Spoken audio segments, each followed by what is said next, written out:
Now, the cost of living in the Australian Northern Territory, it was never cheap. But rising inflation has made it even harder for the local population here. Some people are even close to becoming homeless. And this is according to local charities. Here's a report. Bills are all that's on Tambiko's Drees's mind at the moment. He's a single father who looks after his daughter who has special needs. With only a pension to support them financially, they are struggling. Last night I didn't go to sleep. I sat up all night thinking, now how am I going to manage this fortnight, you know? I bought myself a big industrial fan and that's it. Dries is trying to find means of cutting costs to make his money go farther.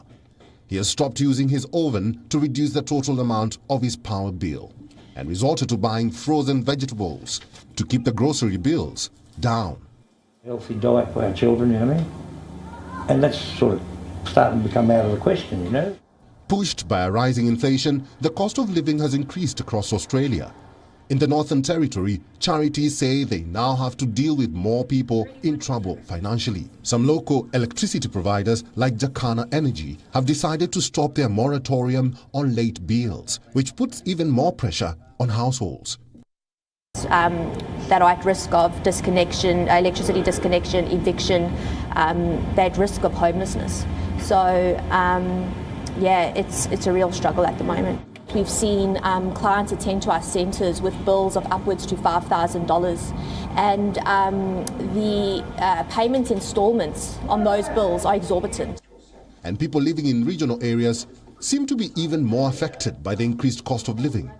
In Katherine, locals have stopped going on long car rides into cities like Darwin because of the rising cost of petrol. Lack of available homes and rents in the housing market are shooting up. Leah Butch and her partner Daryl Lee are looking for a new place to rent, but with a vacancy of less than 1% in the area, the task is almost impossible. And looking at considering moving into a caravan park and setting up our tent to live in. On going out because we just can't afford it.